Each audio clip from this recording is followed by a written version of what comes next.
Broadcasting live from atop the Rocky Mountains, the crossroads of the West. You are listening to the Liberty RoundTable Radio Talk Show.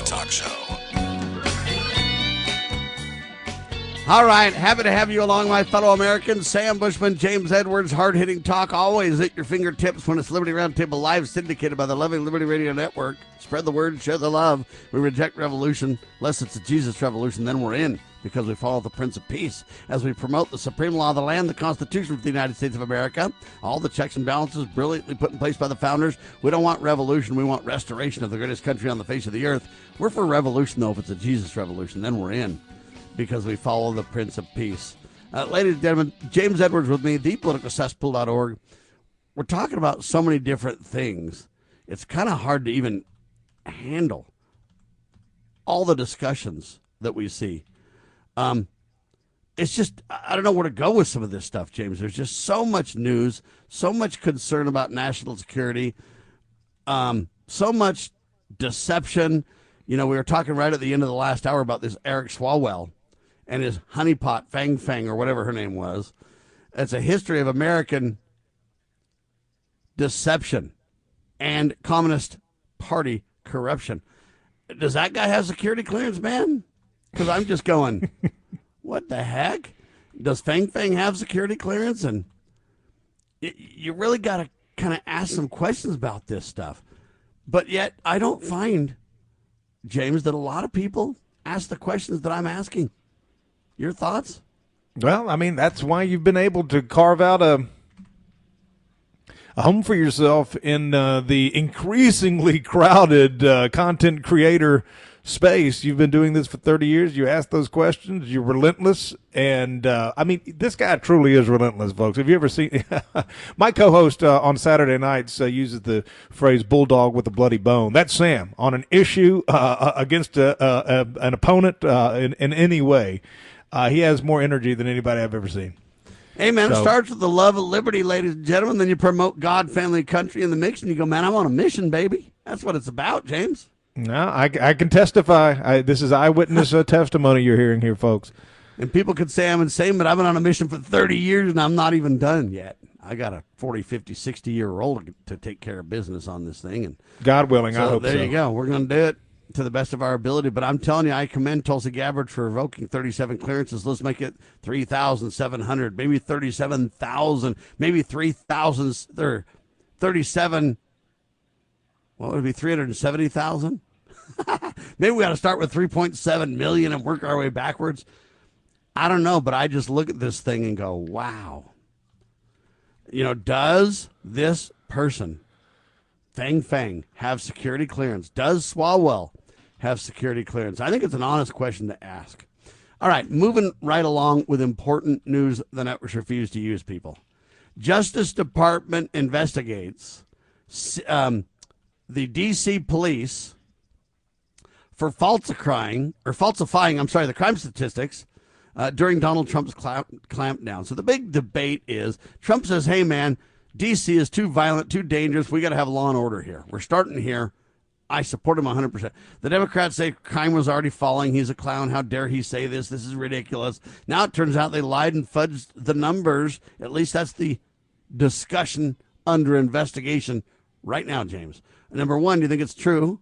Number two, what do you think is going to happen? Are we just going to come back with a report that says, there's no evidence of any wrongdoing here. It was really bad. They were bad guys, but no wrongdoing here. No prosecutorial reality. What do you think? Yeah, this came up in a conversation for something we'll be talking about. It came up in passing on a recent show. I guess I should put it that way. That the D.C. crime rate. I couldn't believe it. We need to get back on Grok for this. The D.C. crime rate was higher than any other capital in the world, and that includes, these backwater, third world African. I said, surely, not, Mogadishu, for instance, by some standard of metric, they were able to make a case where D.C. was the most crime-ridden capital in the world. And then you look at it, though, and it's, to use the euphemism, like 90% Democrat there. Well, and you got to wonder what Democrat. You also got to wonder what, why are the cops on the take? It reminds me of the 75 in New York. The cops are just all on the take Oh, and everything yeah. else, right? God bless Scoop Stanton, by the way, and those guys, Walter Yerkew. I mean, that was a very, very, very popular Netflix documentary. That's another show here on the network. Don't sleep on 7.5 Radio, folks. It comes on Saturday night after us, late night. The party continues all night long on the weekends on Liberty Roundtable. Liberty News Radio. But yeah. So anyway, Liberty Roundtable likes to join the party from time to time. So certainly we have the Toastmaster himself come in from time to time. But when I first read the story about Trump sort of federalizing D.C., now they have stepped back a little bit from that and come to some sort of agreement where the police chief is going to be able to stay and some things. Which I was a little bit bummed on that. I really like radical action like this. Again, you and I sort of we agree but disagree. We agree on the final result, but not necessarily the tactics. I'm all for crushing, using authoritative power to correct the wrongs that have just been piling up. And I get that. Decades. I'm willing to use that correctional power. I'm just usually willing to kind of articulate it differently. I highlight due process, freedom of speech, these kind of things above other things, more so than most people, I think, And so sometimes what happens is, though, if you're not very careful, you end up with a vigilante mob kind of a thing. You don't want to create the court of public opinion and then kind of create a mob. So as evil as I think some of these people are and how evil and wrong they've been to us, I don't want to stoop to their level, and I want to make sure that we really afford due process for them, because when we do, we hold the moral high ground. When we do, in my opinion, we really preserve the nation. If we're not very careful, I mean, it's just too easy to just start saying, hey, these are the bad guys, no due process for you, buddy. But I still like the if I'm not mistaken, on the chain of events that brought this to bear, it was another one of Musk's guys that was high up in DOJ. I don't even know his real name. I don't want to be crude, but I mean, this is his name as reported by the establishment media is Big Balls, and he apparently saw some young woman being accosted by a gang of thugs, and intervened and was sort of roughed up himself pretty badly, and that's what sort of prompted Trump to come down on DC crime. Not that it hadn't been noticed before then. Yeah, so that's a good thing. I mean, you got one of your guys getting roughed up, and he said, okay, you're going to touch it. This is, I don't want to say it's like mob-like, but if you come after one of our guys, we're going to come after you 10 times harder. But you got to set that example, because for far too long, our people have just been the victims of all of this. And they're, Black Lives Matter. Now, Trump really should have done it then, when they were burning down all these cities. And again, I think he has learned and bettered himself in many ways, but they still sort of reach some sort of concession type of agreement with the administration of law enforcement in Washington. But I'm all for, hey, the left never concerned themselves about federalizing National Guard and things like that when they were trying to force things on the South in the 1960s. And so, again, there's precedent there. And this time the cause is, undeniably just. You're trying to weed out violent crime. Yes. No question, and I think we need to get to the bottom of it. It's kind of interesting to me, though. You kind of wonder about these security clearances and this crime level and these faking of crime results, James. Do you think there's a link to these things? Well, I mean, there's just crime. Crime. Yeah, but how much does a security clearance allow you to, one, create crime, and two, cover up crime? Well, the media has been all too willing to cover up crime from the pets of the. Well, so now here's the question: hold on now. Do certain media personnel have security clearances, James? I'm sure they do. Well, I mean, my God, it looks like just about everybody does, but us. I'm looking at the numbers here, so we're going to have to start trying to go through the list of people who don't have them. It'd be a shorter list. All right, there you have it. And next headline: Trump, White House discusses taking 10% stake in Intel. You want to respond to this, James? Oh, so you're talking about the tech media company, the tech company, yeah, Intel? Yeah, they're kind of melting down, not doing too well, and everything else. And So they're financially in trouble, and they're kind of too big to fail is the idea. The Republicans and Democrats, they always say, and so they want to go ahead and take a 10% stake. And it's kind of like they did with the car companies back in the day, right? Well, I mean, they've certainly done it with the airlines on more than one occasion. I mean, by default, I'm not for all that, but I mean, I never have understood why the government keeps paying the airlines to run, why they can't make a profit, and all these other things, and why that is. The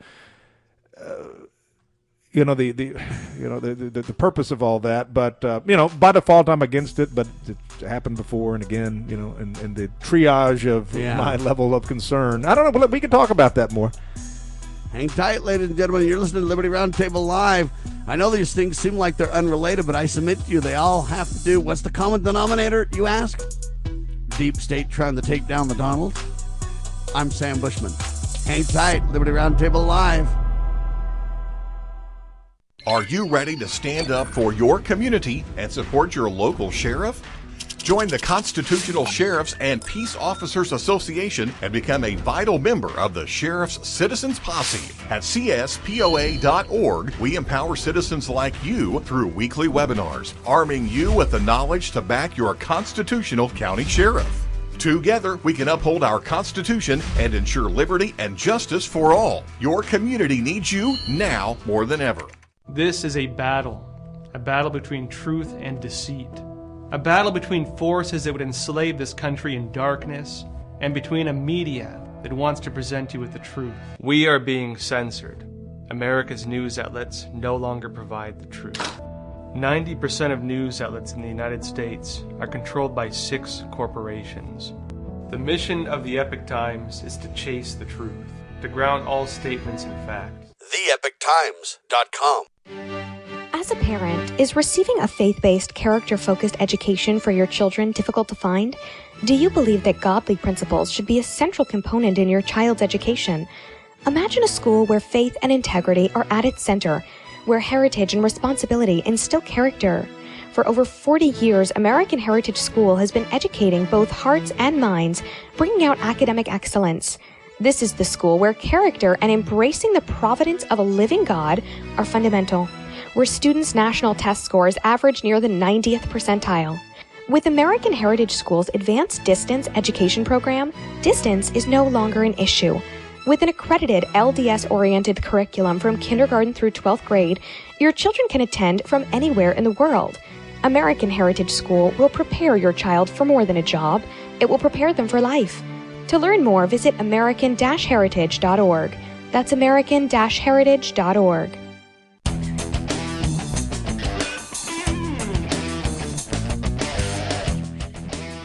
All right, back with you live. James Edwards, Sam Bushman, hard-hitting talk. So Trump administration, or the White House, is talking about taking a 10% stake in Intel. I find this a big problem. Okay, because when you take a 10% take, what happens is the government kind of buys themselves in, and then later they try to extract themselves. The taxpayer always loses in these scenarios. They compromise. How much control over Intel might the government have if there's a 10% stake ownership by the government? They ought to be able to lean on Intel pretty good. So there might not be a backdoor in Apple because we've stopped it, but later administrations might put a backdoor in Intel chips. You got to kind of really start to wonder what's going on here, and I don't find it good. You say, well, Sam, this company's just too big to fail. I don't think so, James. I don't think so at all. And we tend to do this over and over. And my question for Trump and everybody else is, why? Where's the authority, James? That is the question. Now, I just, again, I said this before the break, agree on default that this just seems to be, just not good. I'm trying to think of a clever way to put it, but the reason why government would invest and bail out these private companies, but unless again, with Intel, the security, something to do with security clearances or something like that the government relies on their tech to help them facilitate. Oh, they don't pay attention to security clearances anyway. Well, is there any official reason why the government would do this? I mean, what's their side of it, or their official explanation? They just claim that they got to prop this thing up. It's just too big to fail. You can't be letting these kind of things fail. It's like letting the bank fail, James. It's like letting the government fail. State governments are underwater big time. Look at California, and at some point, they'll be too big to fail too. Anyway, very, very interesting stuff, ladies and gentlemen. I'm against that. I'm against the government taking a stake in Intel. I'm against the government, in their control of or manipulation of TikTok, for example. Donald Trump keeps granting an extension to TikTok, and, they're going to try to force a government sale. And, we need to stop these breaches by government into the private sector, James. Yeah, I agree 100%. I mean, there's really nothing more you can add to this commentary to this particular story than that. I mean, that's just the beginning of it and the end of it for me. All right. This is an interesting story we're moving to, James. Prominent Christian pastor warns families that they need to probably grab your children and flee California. Democrats' plan, they say, would be a dream come true for any human trafficker, pedophile, or kidnapper. Bob Unruh with WND.com. Jack Hibbs is the guy's name. Let's play this first clip that I have about Jack Hibbs here. Listen to this, James. Hey everybody, just recently I made an announcement regarding Assembly Bill 495 in California and the extreme nature of that bill. And I even encouraged our church members that if this bill passes, that I would encourage them, I did encourage them to get out of California, to save your child. I'm going to stick with that narrative, and I'm not going to back down from it. California's AB 495 is being called the California Legislators' Trafficking Bill. It's a meat market bill. It is a trafficking bill. It is unbelievable. It allows an individual to obtain this new form that comes with the bill. They fill it out, and they can name a child. John goes to a school in California and says, I have this form, and I am asking for Susie Q to be received into my custody. I want to take her out of school. The bill does not require a background check for this man, requires no identification, no driver's license, no nothing. Man, you guys, just when we thought things couldn't get any worse for our friends in California, the radical leftists in charge of the legislature are poised to pass Assembly Bill 495, which many people are warning should be called the California Traffickers legislation. Stop scrolling just for a minute. This is an urgent update on a horrific and demonic bill making its way through the California legislature. I love to mobilize worship and prayer across California, but there are times as a parent we need to hold the line. I know what I'm saying to you sounds too crazy to be true, but look, this is the form. So it says here in item number 6, check one or both. So basically it says I have advised the parent or the person that has legal custody of the minor to authorize me to take over the medical care and education decisions.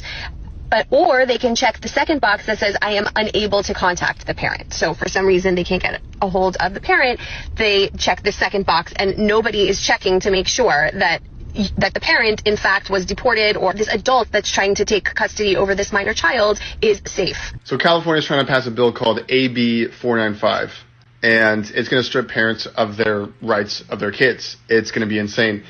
From my understanding, you'll be able to sign a piece of paper and go to the school district and say, I want to take so-and-so kid out of school. They don't have to verify anything. Go watch Jack Hibbs' whole 8-minute talk on it, because he's encouraging people to leave California if this passes. That's a strong statement from a pastor. If you are in California, I would encourage. Let's move to the next video, and then we're going to have James comment on this. But this is insanity that you probably haven't heard of on the national level. Here it is. Listen to this second video and the details here. It's an interview being done with the pastor. Yeah, well, there you have it, because we broke the news about a pastor in California telling Christians to leave the state if the legislature passes a bill that would have a huge impact on the custody rights of parents. Let's bring in the author of the new book, Called to Take a Bold Stand, the founding pastor of Calvary Chapel, Chino Hills, and the new author, Jack Hibbs. He's had books out before. What are you talking about there? Here's the thing that amazes me. The CA Family Council says the following here. The Family Preparedness Plan Act of 2025, Pastor, would allow unrelated adults, broadly defined as an adult caregiver with a mentoring relationship with the child, to assume custody-like control over a child through a one-page caregiver's authorization affidavit. No court appearance, no notarization, no parental consent, notification, background check, check, nothing. You need nothing of it. And your thing is it makes kidnapping easy. Listen, born and raised in California, fought for this state. I'll fight for this state. I have always encouraged our people to stay in here and fight this good fight. But now, Trace, it has reached a level where they're coming after our kids. Mm-hmm. And we've consulted attorneys. As you can imagine, we're getting ready. We're circling our wagons. We've studied the bill. Bottom line is this. Normally, the attorneys tell you the devil is in the details. In this case, the attorneys have told us the devil is in how loosely open this is written. It has been written in such a way, Trace, that it can be interpreted any way. Yeah. It is dangerous and sadly true. Okay, you cannot let your kids. The bottom line is, hey, the devil might have written the bill, for that matter. I mean, this is insanity on steroids. James. California is a great example of what will happen to the rest of the country if population replacement is not arrested. This goes back to a man we mentioned in the first hour, Pat Buchanan, when I was interviewing him about his book, Suicide of a Superpower. And he mentioned that after World War II, California was just paradise. Everybody was coming home from the war, and they were settling.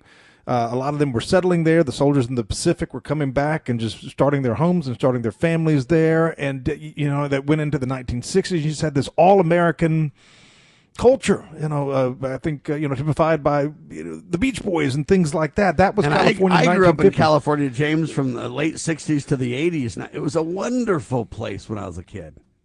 And, to be fair, there are still good people there, rurally speaking, as is the case in places like Oregon. You look at the county by county, vote, presidential votes, which is a great litmus test, a great barometer of what's going on. Most of Oregon's red. You just have the blue tumor that is Portland. And then in Los Angeles, you have many more, blue tumors, Los Angeles chief among them. But these things just sink the entire state. But the state was sunk because of this. The population changed. The population changed, the culture changed, the politics changed, and now it is just so wildly left wing. And there's a lot of white enablers, that are a part of that. So many things that are terrible. Where would you start? How do you end the so-called sanctuary cities? This issue that was just addressed on the video, and these have ripple effects that are bad for everybody because so many people, especially since COVID. That was another example. These blue states. The restrictions were, almost unimaginably different in the way California administered that very bizarre and surreal episode in the American history, the COVID thing, versus states like Tennessee. And even in Tennessee, you had very different things in rural counties than in places like Memphis. But Tennessee is a very red state with a conservative state legislature, and it was very different. But there's been so many people fleeing California because of things like that, because of the population replacement, because of the radical left-wing politics, because of, COVID, especially COVID, and then, things like this, transgenderism, all of it. Good people who do still live in these blue states are fleeing, and it's really wrecking the real estate market for natives in the South. I mean, you can sell. I have a friend who comes on the show from time to time. I hadn't talked to him in a while, but he lives in Los Angeles, and his house, $2 million, and it's just very ramshackle. You can sell that, come to the South, buy a brand new house, never been lived in for, $500,000, live like a king with $1.5 million in the bank, and a lot of people are doing that. So anyway, it's all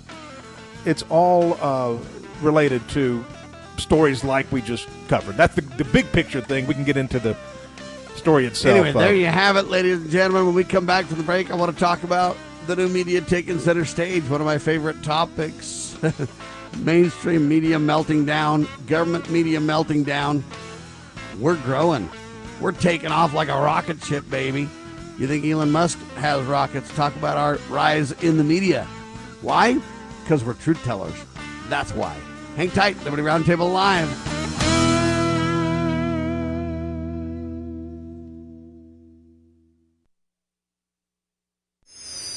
How would you like to help this program reach more people and earn silver at the same time? Call or text 801-669-2211 for complete details.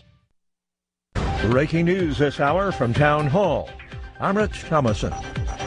Thousands of California parents rallied outside the state capitol building in Sacramento Tuesday to oppose Assembly Bill 495, legislation which would allow anyone to download an online form and remove children from public schools or daycare centers. The outpouring of citizen action was organized by Pastor Jack Hibbs of the Calvary Chapel, Chino Hills Church. During the rally, he spoke with Sacramento radio station AM 1380 The Answer. You can go back to school that evening to pick up your kid. They won't be there. And listen to this. The school has no obligation whatsoever to tell you, the parent, who took your kid. Where are they? Who was it? They don't have to tell. This has got to stop. This state is out of control. And these wonderful people here by the thousands are holding Newsom accountable to what he does with this bill. We're asking him to veto the bill. That controversial legislation, AB 495, has now been referred back to committee for further study. Hurricane Erin may not make a direct hit on land, but it is a very large, very dangerous storm. Communities along the East Coast are preparing. Coastal North Carolina of particular concern, according to the National Hurricane Center's Lisa Bushman. We have a storm surge warning up for that area. We also have tropical storm watches and warnings up the East Coast. So in portions where we do have tropical storm warnings, we are expecting tropical storm force winds. Further north, we have watches. Evacuations have been ordered for some parts of the Outer Banks, and people are being urged, in some cases being ordered, to stay out of the water due to thunderous surf and potentially deadly rip currents. Stocks in the red on Wall Street, the Dow down 121 points. The Nasdaq is off 402 points. More on these stories at townhall.com.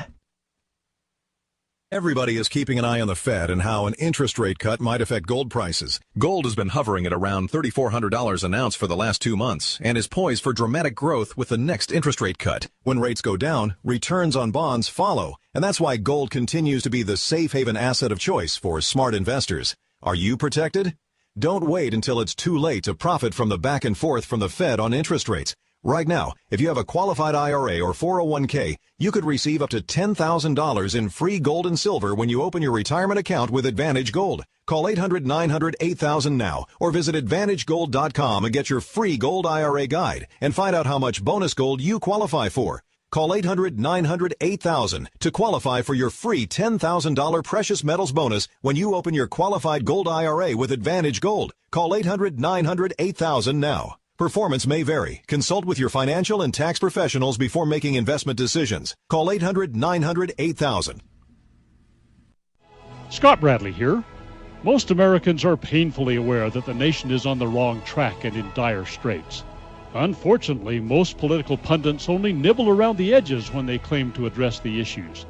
Even worse, many of the so-called solutions are simply rewarmed servings of what got us into the mess we currently face. And the politicians think we're so gullible and naive that we'll buy their lies that they have reformed and now understand where they led us astray. Unfortunately, the truth of the matter is that they simply wish to continue to hold power. The solution to America's challenges is found in returning to the timeless principles found in the United States Constitution. My book and lecture series will reawaken in Americans an understanding and love of the principles which made this nation the freest, most prosperous, happiest, and most respected nation on earth. Visit topreservethenation.com and order my book and lectures to begin the restoration of this great nation. Looking for an IT partner that truly understands your needs? Managed IT Services is the answer. We meet with you regularly to discuss your goals and form a tailored technology plan. Our customers have called us a trusted advisor who delivers. When it comes to IT, we do it all. Firewalls, cloud storage, server migration, and more. Say goodbye to long-term contracts and hello to a team that earns your business month after month. Call 801-706-6980 now and let Managed IT Services transform your IT experience. Have you ever had great honey? No, I mean really good, all-natural, raw honey? Well, now you can, thanks to localhoneyman.com. We can ship out our locally made honey all across the U.S. So don't worry, you won't miss out. Plus, Local Honeyman has so many different flavors, like Utah Wildflower, High Desert Delight, Happy Valley, and Blackberry, just to name a few. So purchase your delicious raw honey today at localhoneyman.com.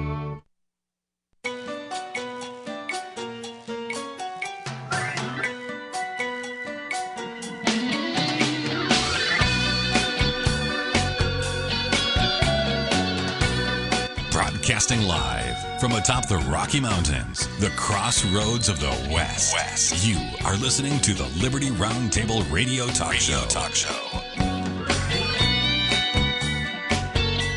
Happy to have you along, my fellow Americans. Sam Bushman, James Edwards, live on your radio. So I got a text from someone, probably doesn't want to be mentioned, but they said, hey, yes, indeed, Donald Trump has authority to crack down in D.C. I would agree 1,000%.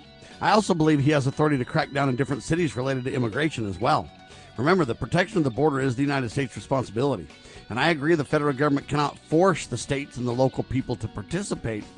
But they need to understand that the states and the local municipalities, when we delegated authority to the general government for the protection of our nation and to protect us from enemies, foreign and domestic, and an invasion, you can't force them to help according to the law, but you also, they can't interfere.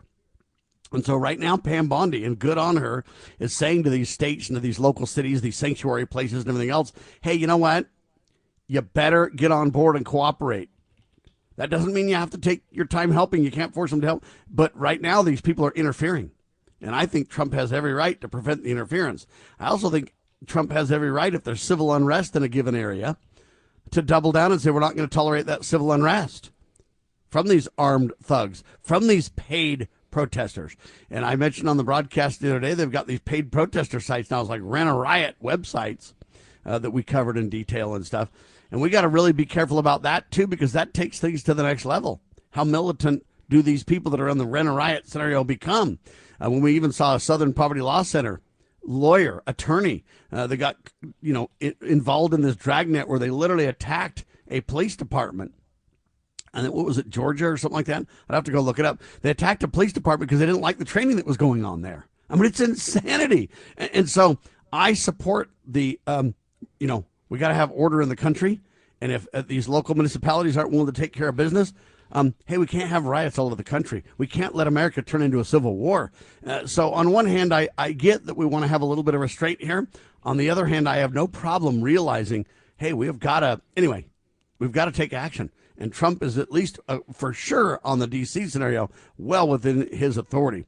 I can't remember who gave me this suggestion. I think it was Lou Moore, James. He basically said, why don't we just shrink that 10 miles square down to about a mile, Just shrink that sucker down and, give land back to the states and shrink government, the seat of government. That way they won't try to become a state or anything else. So very interesting discussions, James. No, absolutely. And D.C. is a little bit different because of the way it's structured compared to states, and Trump does have a little more leeway there. That's why, again, though, this is not related but sort of related. Why you saw Confederate monuments going back up recently because of Trump and Hegseth at Arlington and in D.C. is because it was federal, the federal parks.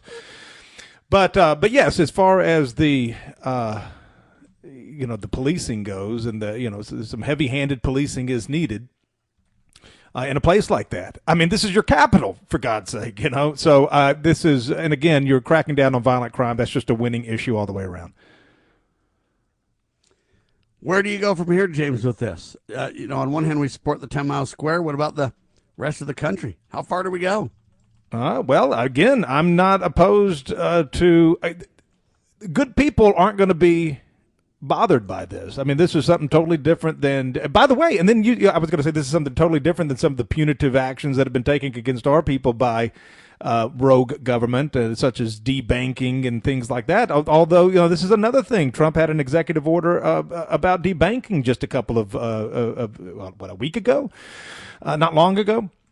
But again, when this was something that I said time and time again, going back to 2015, really at the onset and the rise of the so-called Black Lives Matter. Now, it's interesting to see how much political public opinion has shifted on that. But even back when the public was a little confused about what was going on there, we never were, but they were.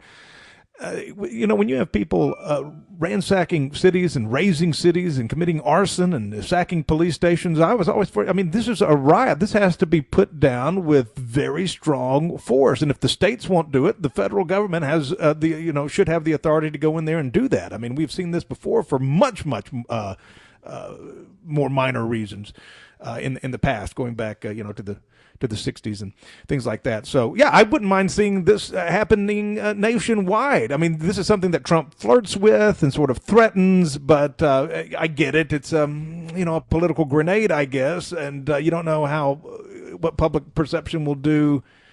Well, and here's how the what I media know. will spin these Here's things. what But I I mean, know. in places like Los Angeles and these crime-ridden blue cities, I would love to see more of this if the states aren't going to do anything. We need it in Memphis.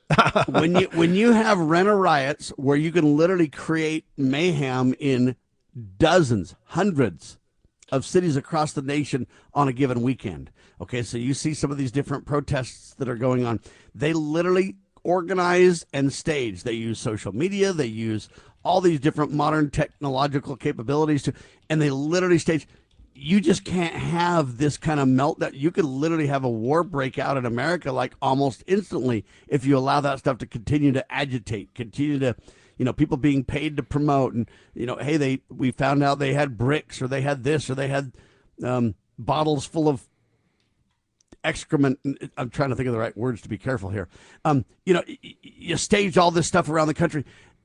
You got to realize this is a serious national security threat. You got to realize this is an illegal immigration invasion. You got to realize. And so on one hand, you say, hey, they shouldn't be able to do this. But history shows the whole purpose of government is to protect the innocent, protect life, liberty, and property for good, honest, law-abiding citizens. And so I applaud being all about that. Well, what is this thing called? MSNBC? Is that what they call this thing, James? Formerly known as... I guess they're going to change their name to My Source News Opinion. MS Now is what it's called, My Source News Opinion. So now they're basically admitting they're just full of opinion, James. First off, they claimed they were news. They claimed you and I were commentators and didn't have the right to be considered real news people because we were just opinion guys, commentators. Now they're literally blatantly admitting that they're just full of opinion. So it's basically MS Opinion Now. It's actually MS Now. It's an interesting term, My Source. So it's not even like factual source. It's their source, their opinion, their views, news. They've had to go to that just to stay alive, from what I understand. People are mocking them left and right on social media about this. It was a $7 billion spinoff from Comcast's MSNBC Universal, according to the Wall Street Journal. And this spinoff includes all kinds of channels. I guess the ratings dropped 50%. So then they're going to spin this thing off or whatever else. But think about it. They're blatantly admitting they're just flat out an opinion network now, James. Isn't that an interesting twist in the mix? Anybody that's ever watched them going back decades never really confused them for being a hard news source versus just completely, as bad as the entire media apparatus is. They were sort of at the tip of the spear of that, just purely ideologically driven, which I'm not necessarily opposed to. I mean, I'm an agenda-driven program myself, but I've never pretended to be anything other than a commentator and a pundit, and we cover the news, yes, but I cover it from a particular perspective. But of course, they did too, and they never have too much money to waste. That they can never, no matter how much money they lose, they're always still there. I mean, paying Rachel Maddow. Increasing her salary or his or whatever that is exponentially to work, 1 day a week instead of 5 and all this other stuff. But yeah, they've always been. But of course, that's the news now. I mean, and there's so much. The market is so saturated now with the new media having taken center stage as it is, and everybody is just, especially these legacy outlets like MSNBC or whatever they're calling themselves these days, just desperate for eyeballs to justify either ad rates, which justifies their being able to pay staff and crew and talent. And I mean, I heard this news about the hurricane that's off during one of the commercial breaks here since we've been live. This hurricane that's out to sea, off the coast of North Carolina, not really doing anything. But they even sensationalized that. I will never forget a story, and it just really opened my eyes to just what's really going on in the media. Now, of course, with politicized stories, you're going to get a left-wing slant. They wouldn't be there otherwise. They wouldn't have a job otherwise. But it's not just that. It's that plus everything else, really. There was a friend that lives in Key West, and there was a hurricane that was coming through Key West. And, it wasn't pleasant, but it wasn't like life-threatening. Every hurricane that comes through now, it's like, oh, my God, a hurricane. Oh, God, the hurricane. Everybody, is going to die. And there have been a couple of bad hurricanes, but there's really not a massive loss of life like they try to instill the fear of. And this guy that I know, he said he was watching the coverage of a hurricane in Key West, and they were broadcasting from a couple of blocks away from his house in the entertainment district of Key West. And he walked down there and he said, man, it doesn't look that bad outside, what he was seeing on TV. Walked down there, they had a wind machine on the talent to make it look a little more dramatic. So yeah, anyway, that's we got a jettison opinion. It's fine to add your own opinion to facts, but it starts with truth telling, ladies and gentlemen. Hang tight. Why don't we say to the government writ large that they have to spend a little bit less? Anybody ever had less money this year than you had last? Anybody ever having a 1% pay cut? You deal with it. That's what government needs, a 1% pay cut. If you take a 1% pay cut across the board, you have more than enough money to actually pay for the disaster relief. But nobody's going to do that because they're fiscally irresponsible. Who are they? Republicans. Who are they? Democrats. Who are they? Virtually the whole body is careless and reckless with your money. So the money will not be offset by cuts anywhere. The money will be added to the debt, and there will be a day of reckoning. What's the day of reckoning? The day of reckoning may well be the collapse of the stock market. The day of reckoning may be the collapse of the dollar. When it comes, I can't tell you exactly, but I can tell you it has happened repeatedly in history when countries ruin their currency. As you are aware, America is divided over every fault line possible. This is intentionally fostered by those who do not love God, family, or country. We believe a peaceful future as a free people absolutely depends on civility. Clarion Call for Civility is looking for funding and volunteers at every level to make our hopes and efforts a reality. Please donate, sign our pledge, and help us in our sacred cause. Please visit callforcivility.com for more details. Callforcivility.com. Bypass the mainstream narrative with Liberty News Radio at libertynewsradio.com. Engage with charismatic hosts live or on demand. We cover the crucial news focused on God, family, and country. News that other networks simply refuse to use. Think of LNR's hard-hitting news and podcasts at your fingertips, anytime, anywhere. Join us at libertynewsradio.com. Empower your day with the truth, because the truth will set you free. libertynewsradio.com.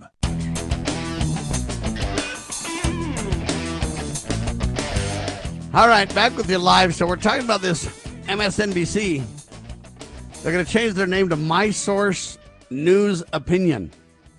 Now, it's really weird how they put news and opinion there in the same phrase, but there you have it. Now they're doing what we've been doing forever. We tell you that it's news the networks refuse to use, but we tell you clearly when it's our commentary, right? The facts of a story is different from our opinion, and we make it very clear. I hope they'll do the same. But here's some interesting tidbits about this, James. I know we kind of got off on a sidetrack a little bit about this. But the rebranded MS Now will focus on what they claim is a left-wing audience, and they will aim to hold politicians accountable, James. Let me tell you which ones are going to hold accountable, folks, in their minds. I mean, can you imagine which ones are going to hold accountable? I guarantee you it won't be all of them. It's going to be on that one side of the aisle. They're going to laser on Trump and me and you and attack and attack and attack and attack, and they're going to let the Eric Swalwells of the world, the Fang chick scandal, they're going to let that go. They're going to let Joe Biden go. He's too old. Can't worry about that. They had another guy testify before Congress. What was his name again? He just testified before Congress. They say, oh, nothing came out of his testimony. Then another guy's too old to testify. And, they're letting people off the hook left and right, as far as I can see. But then here's the other interesting tidbit about this.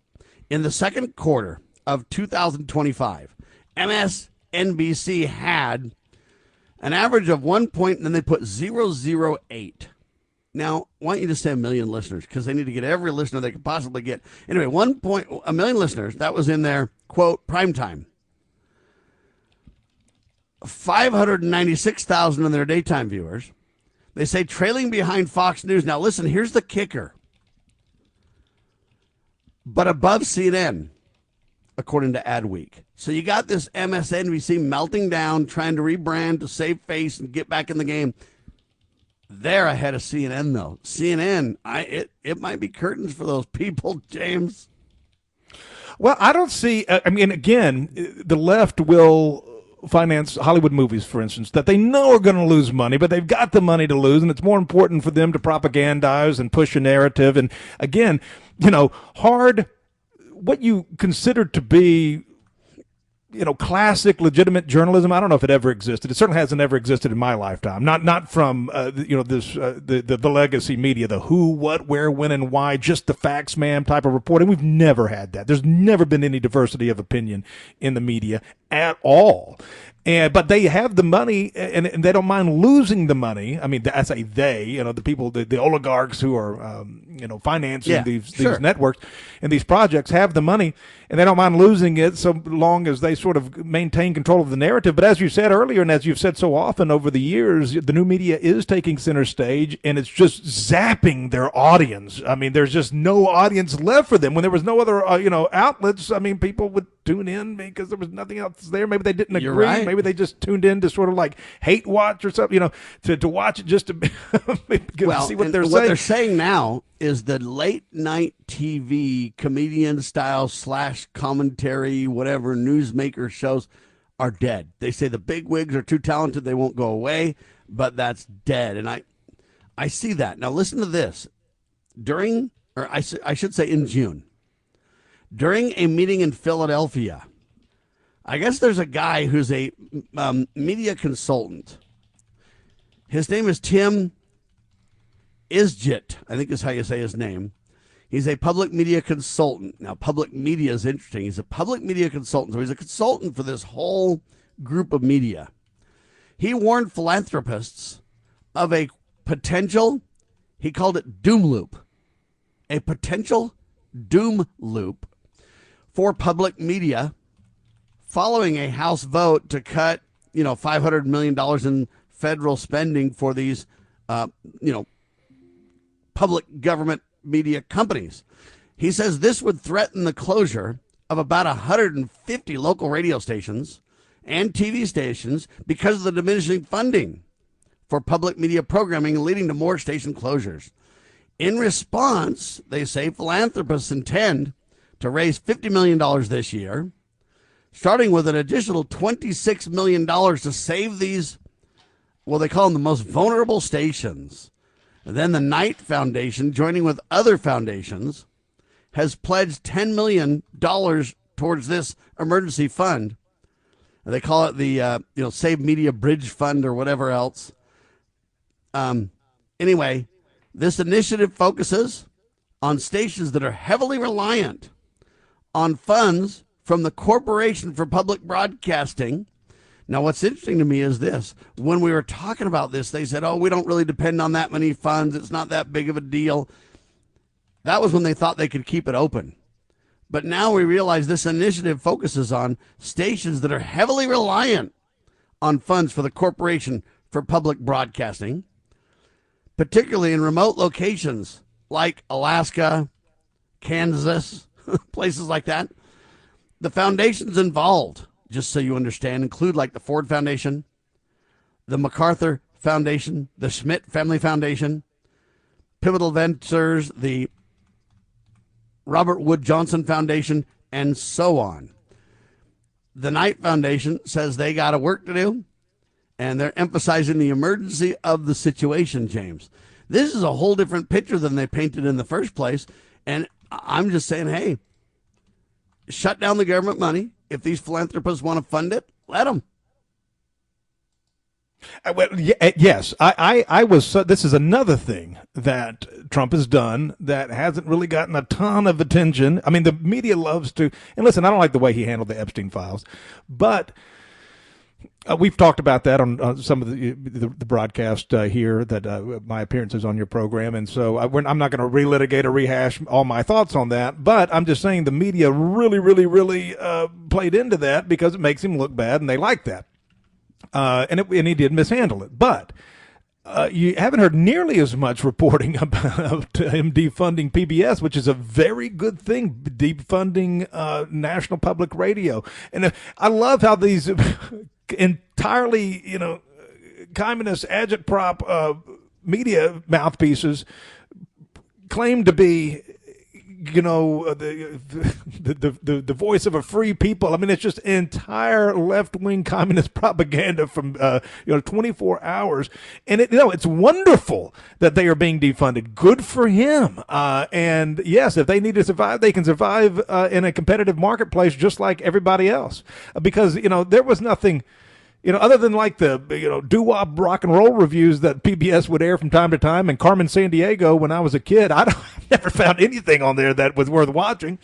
And so this is good. And then as far as these radio stations, there's going to be a lot of radio stations out there, and Sam, you have some experience in buying and owning and operating them. So it'd be wonderful if some of these pieces of the media would fall into good hands once again. Well, and my response is, hey, if the philanthropists want to save these things and fund it with their own money, by all means.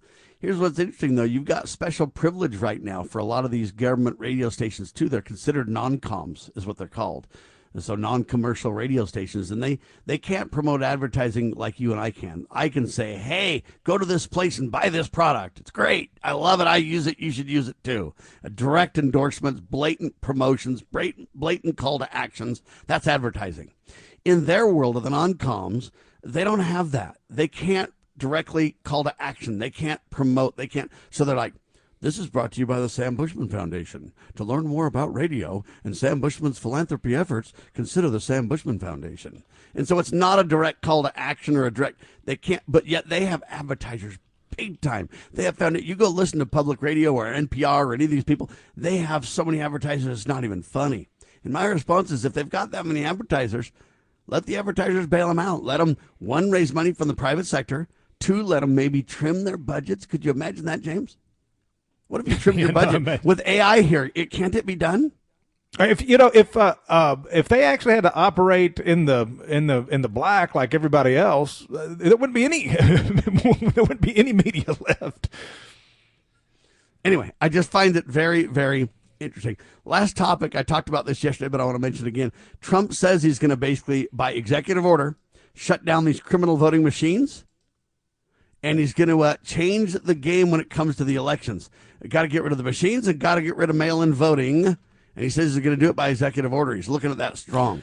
What do you say? I saw that as well. I think that's an incredible thing. If it can be done, of course, the states that benefit and the cities and the states that benefit from mail-in balloting are not his cities and not his states and not his voters. By and large, I mean, the stats absolutely flesh that out. And the mail-in thing, total scam, goes again back to COVID, another way they were able to manipulate that whole thing to benefit their agenda.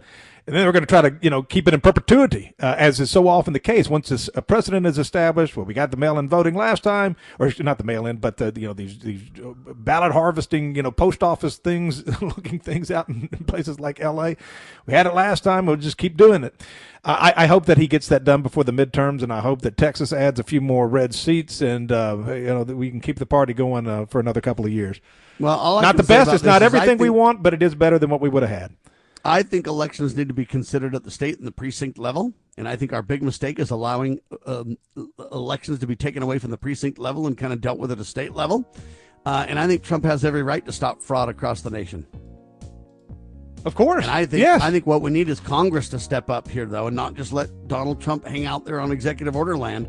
Back what Trump is doing in Congress. That way you've got the check and balance solution in place. It's constitutional, it's moral, and hey, we're just not going to allow fraud anywhere in this country. Then you got to abolish the Federal Reserve. Now I'm getting rolling. Thanks, James. We appreciate it. James Edwards, thepoliticalcesspool.org. Love you, buddy. All right, hard-hitting talk radio, always at your fingertips. 2 hours of great talk. Thanks for listening. Spread the word, share the love. We are syndicated by the Loving Liberty Radio Network, so download their iPhone or their Android app or simply listen online at lovingliberty.net. I'm Sam Bushman. Thanks to everyone and all the support. God save our constitutional republic.